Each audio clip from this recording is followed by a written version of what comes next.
Welcome back to the Arkansas A&M Black Bears Dynasty on NCAA Football 14, guys, a.k.a. College Football Revamped. And our Bears are off to a fast start to start Season 9. 3-0 on the season, the number one ranked team in the country. We just got done playing our first game in the SEC, and we dominated Florida. In today's video, we're going to take a look back at the 3 games that have happened already, look ahead to what's coming up next on the schedule, take a peek at the recruiting class, and take a look at season stats so far. Let's jump in. So we started the season off against the North Carolina Tar Heels, and we absolutely dominated this team, 70-21. Gabe Perez was suspended for this game, but it's okay because Tony Mitchell stepped in and led this offense. 70 points on the board, 17 in the first, 24 in the second, 22 in the third, and 7 in the fourth. And we kind of had to tailor our offense for what Tony is used to doing, which is more of the running game. He did throw the ball 19 times for 193 yards and a touchdown, but it was all about the running game. Philip Fagan carried the squad, 17 carries, 156 yards, 4 touchdowns, including an insane 85-yard run to the house. Bryant had 11 carries, 50 yards and a touchdown. Mitchell, 5 carries, 13 yards in the score. Marquise Powers also chipped in with 4 carries for 64 yards. And then you had Chance, the true freshman, 4 carries, 32 yards, and a rushing score. Out wide, true freshman Albert Flowers, man. This kid is going to be something special in this offense. 5 catches for 90 yards. Then you have Mike Warren with 3 catches for 19. Will Rogers, 2 for 38. Ashton Ryan had 2 for 34. Adam Lawson, 1 catch for 11 yards. And Baker, the third-string tight end, 1 catch for 3 yards and a touchdown. Shout out to Powers. He also had a catch for 15 yards. But I think I was more shocked by this defense. They were fast. They were hitting, forcing turnovers, getting pressure on the quarterback. And I think we found a star in the making, man. Richie Anderson. He led the way with 6 tackles. And you had Nick Ginn. He also had 6 tackles. Jermaine Coco with 4. Trey Turner, 3 tackles and 2 sacks on the day. Thomas had 3 tackles and an interception. David Sims, 2 tackles and an interception. James Ramirez, 2 tackles and 2 picks on the day. This defense just seems a lot faster. Hendricks had a sack as well. They played all over the field, and I'm excited about James Ramirez. A lot of teams are going to shy away from Bo McGee on the right side of the field. Ramirez is going to see a lot of playing time on that left side, and teams are going to try to pick on him. He's off to a great start. We'll take a look at his stats here in a few. And shout out to Ramirez, man. He had a pick 6 as well.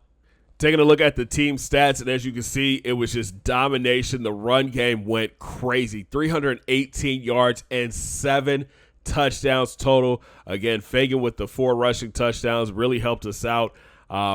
We held their offense at 325 yards. They were 3 of 14 on third down. We forced 5 turnovers, a fumble, and 4 picks. In all, we went for 690 yards and held the ball for 20 minutes. Now, in week 2, Gabe Perez was back against San Diego State, and he had a point to prove. And, man, did he. We dominated the Aztecs 70-17. Again, it was Gabe Perez's first game back, and the man had a monster day through the air. 20 of 27 for 401 yards, 6 touchdowns, but he did throw 1 interception. As you know, Gabe was suspended for taking money from a booster last season. And in this game, he just came out and proved why he should be the Heisman Trophy winner this year. Ground game, solid day, man. Fagan, 107 yards and 2 scores. Powers, 9 carries for 29 yards. Bryant had 6 for 36. Mitchell, 4 for 12. And Gabe had 1 rush for 2 yards. Now, because the passing game was so dominant, you know the wide receivers had a big day. Mike Warren led the way, 8 grabs for 192 yards and 3 receiving touchdowns. Albert Flowers, 5 catches, 119 yards and 3 scores. Will Rogers had 3 for 67. Then you had Ashton Ryan, 2 catches for 42 yards and a touchdown. Again, defensively, these boys are playing fast and hard, man. David Sims led the way, 11 tackles, 5 TFLs on the day, and an interception. James Ramirez, 4 tackles and an interception. Nick Ginn had 4 tackles. Bo McGee, 4 tackles and a pick. Then you had Thomas with 3 tackles, Coco 3, And Ben Bowen had 3 as well. Richie Anderson, 2 tackles and an interception. No sacks really this week, I think. There's 1 sack. Garrett Anderson had a sack. Interception-wise, this secondary, man, they are playing so much better than what I thought they were. I thought we were going to have a tough time this year. But Richie Anderson with the pick. Then you had Nick Ginn Bo McGee with the interception as well. James Ramirez had his 3rd interception of the season. And David Sims had an interception. That was a pick 6. This team is playing great ball right now. Defensively, I like where we're at. But we had a tough test, man. We went down to the Swamp to take on Florida.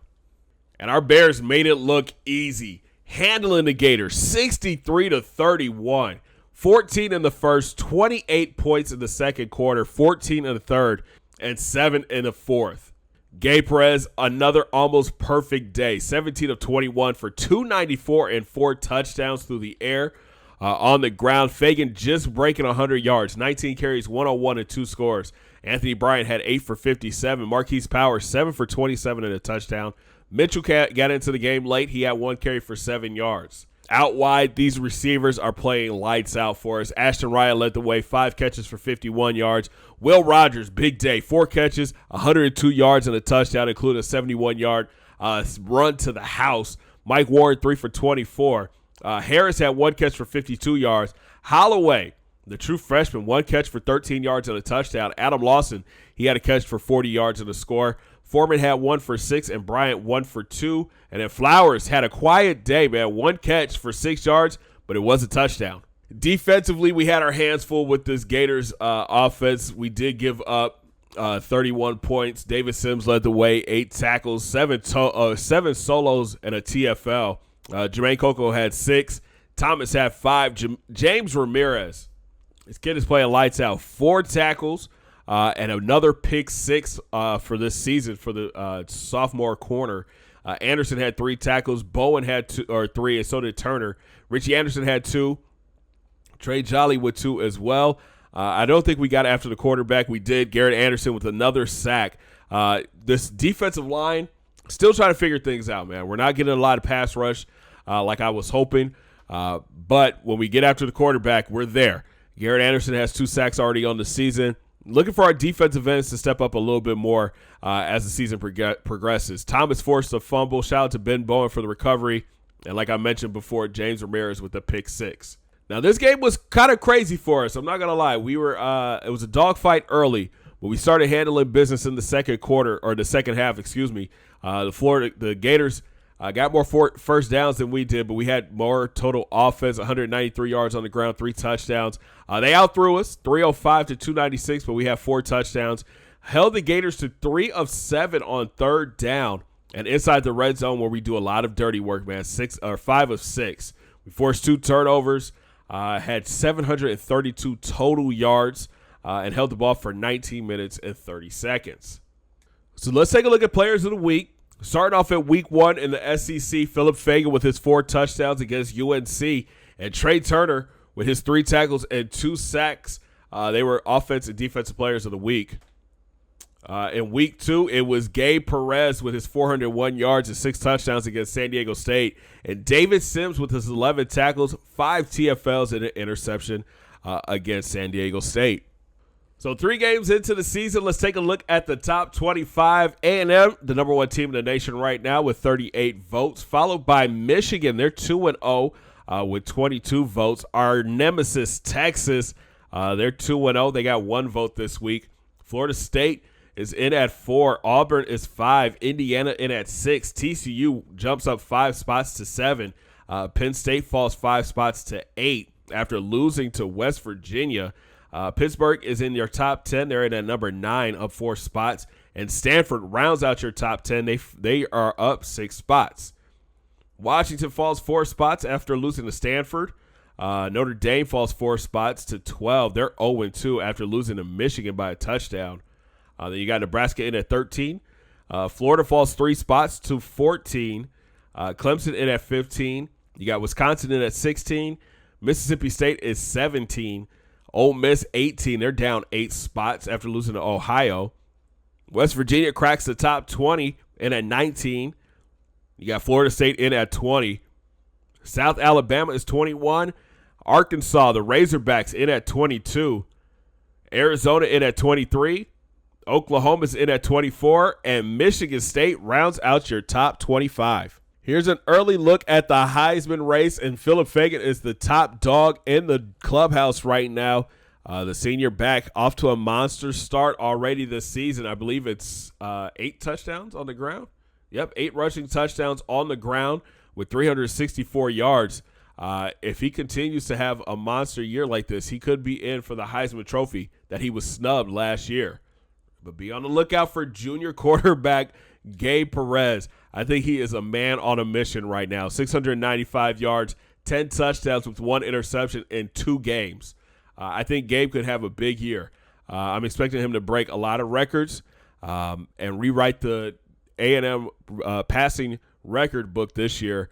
And I'm expecting him to declare after his junior year. Then you got Grady Weisbecker, the running back for Michigan. Jonathan Cleveland, the quarterback from Indiana, but he's injured right now. And then Tony Peterson, the quarterback from Washington. So let's take a look at the season stats so far through 3 games. As I mentioned before, Gabe Perez has only played in 2 games but has 695 yards, 10 touchdowns with 1 interception. He is off to a fast start. Tony Mitchell, his backup, I think he earned this backup position. He played great first in that first game. He didn't do too much, 208 yards, 2 touchdowns.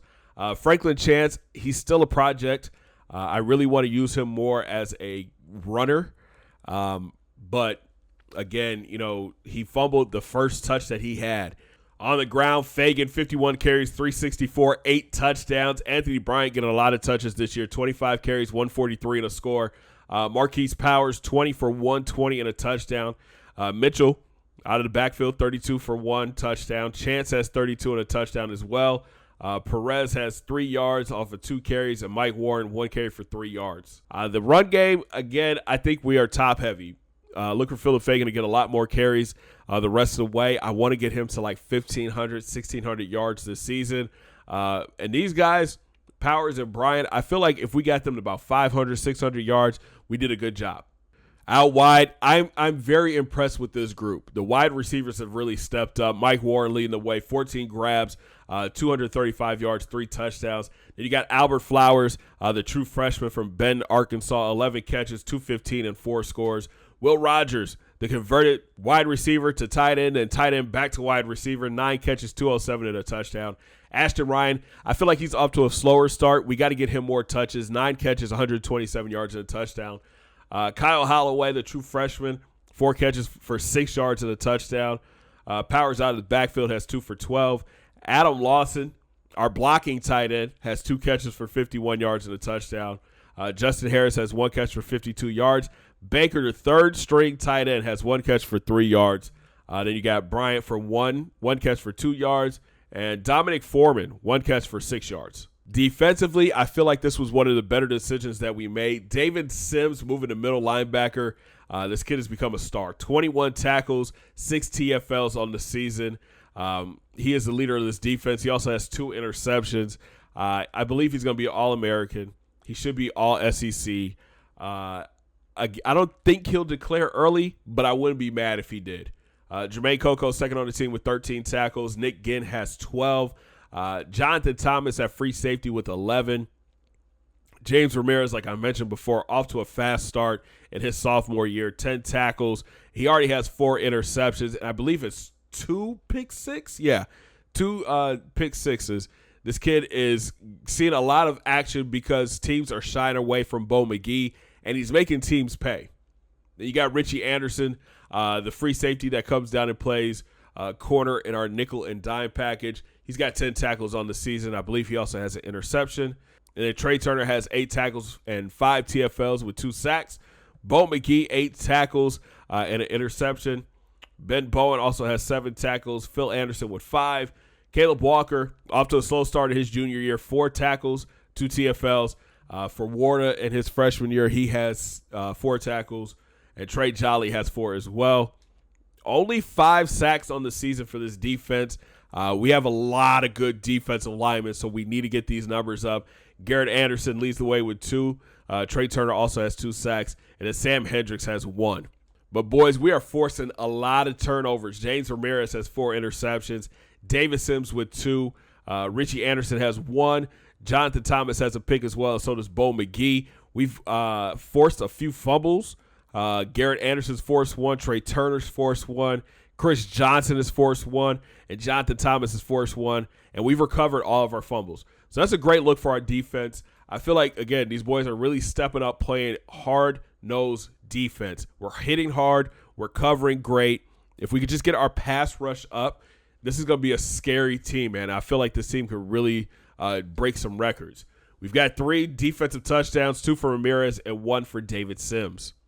The kicking game is looking good too, man. Keaton Holt, perfect so far this season, 2 for 2 with a long of 39, and he's 27 of 27 on extra points. Punting game, Ryan Barnes, the true freshman, 2 for 58 yards. No blocks, none inside the 20, no touchbacks. Not that bad of a kicker, man. I'm excited to see what he's going to look like in the next couple seasons. Return game, Marquise Powers. This kid's electric, man. 10 returns for 386 and a touchdown. That was 108 yards to the house.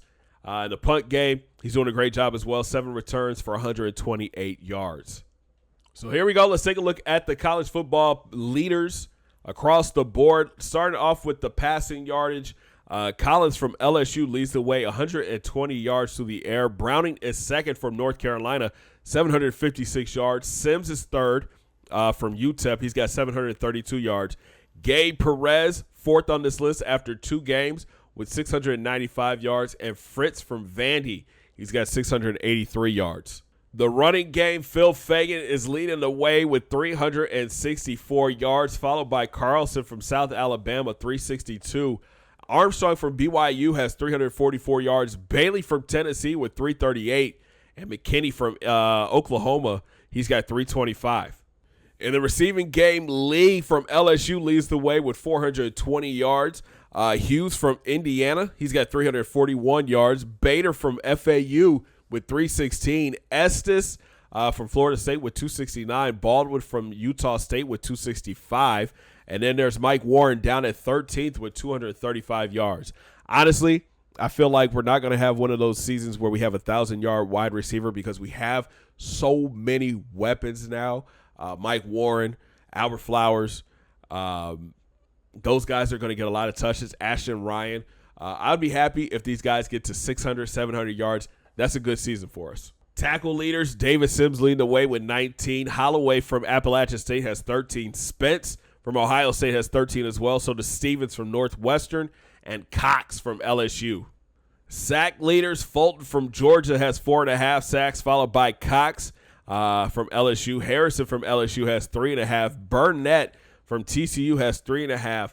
And then Ford from Appalachian State has 3. Garrett Anderson, 26th on this list with 2 sacks. Interception department, James Ramirez leading the way with 4 picks. Robbins from Boston College has 2. Cooper from North Texas has 2 as well. So does Cabral from North Carolina. And Richards from Middle Tennessee State, he has 2 as well. And before we get out of here, you already know what time it is, man. We've got to take a look at the top 5 plays from the week that was. There was a lot of excitement on the field. Let's take a look back. Starting things off at number 5. 3rd and 4, 3 wide. Warren is in the slot to the right. And Perez is going to the air. Underneath to Will Rogers. He makes a move. Oh, I see you, Will. I see you, Will Rogers. All the way, baby. All the way, Will. To the house. Touchdown, Bears. Woo! Oh, that was nasty. Will Rogers with the in and out move. And he goes 71 yards to the crib. Touchdown, Bears. Here's number 4. Pass. Oh, it's a screen. There it is, picked off. James Ramirez again. Turn and go. Turn and go, James. Let's go. House call, baby. Touchdown, Bears. Stop it. Try to throw that trash screen. James Ramirez with his 2nd pick of the game. This time a pick 6, and we're celebrating in the end zone. In at number 3, 1st and 10. 3 wide. Pass. David Sims, you're nasty. Touchdown, Bears. You talk about a bait. You talk about a bait. Number 2, 7 seconds left. 1st and 10. 4 wide. Trips left. Screen. Underneath. James Ramirez. Bye-bye. Bye-bye. Why would you do that? Why would you do that? To the house. Touchdown, Bears. Let's go. Why would you do that? That's 4 interceptions so far for James Ramirez. He is a shut-down playmaking corner. Stupid. And the top play from the week goes to 1st and 10, 4 wide. And it's Fagan on the touch. Makes a move. There's a lot of running room. Come on. Come on, Phil. Come on, Phil, to the house. Philip Fagan to the house. Touchdown, Bears. 84 yards. What a move by the senior back. Oh. So our Black Bears are off to a hot start to start this season, putting up over 200 points through 3 games. And we're going to look to keep things going, man. We've got Georgia up next. Then Arkansas, the Razorbacks, that's a rivalry game, coming to the Bear Den Stadium. And then we hit the road to take on Mississippi State. Again, I feel like this team is just on a roll right now. We are playing way better than I thought we could, especially on defense. I'm hoping that one of these 3 teams will give us a tough time. You know, the Razorbacks, they've kind of folded in the past playing against us, but I look for them to be tough. For some reason, as soon as they moved back to the SEC, they really started playing. And we've never played Mississippi State, so this should be a fun one. Then we've got Auburn, LSU, Ole Miss, A-State, Georgia Tech, and an unranked Bama squad. They are 0-2 on the season to wrap out the year. Again, I think we could run the table. I'm expecting some kind of tough games here in between, especially when this Auburn game comes up. We can't allow the Mississippi State game to be a trap game. I'm excited to see what these boys could do on the field. It should be a lot of fun. I'm having fun playing in the SEC. Not going front. Our defense, for some reason, that first game against UNC, I felt like a switch flipped, and these boys came out and wanted to prove a point that now that we're in the SEC, we get to show why we're one of the better defenses in the country. So that's going to wrap it up for the podcast this week, man. A lot of great stuff happening for our Black Bears. Coming up in the next video, we'll take a deep dive into the recruiting class. You'll meet every prospect, learn more about these guys that are looking to come and be a part of the dynasty that we are building at A&M. We'll also be getting ready for our next game when we take on the Georgia Bulldogs. This should be a fun one, guys. If you're enjoying this series and enjoying the video, make sure you smash that thumbs up button. Subscribe if you're brand new. Don't forget to ring that bell, join the Noti Squad. And make sure you guys check out those links down in my description. Follow your boy on Facebook, Twitter, and IG. And come through and join the Discord fan for exclusive content. And we'll talk from the recruiting special. Have a great day, guys. 2 fingers in the air. Peace. Big thank you to all the members of the channel and the Patreons. If you would like to become a member or a Patreon, hit the links down below in my description.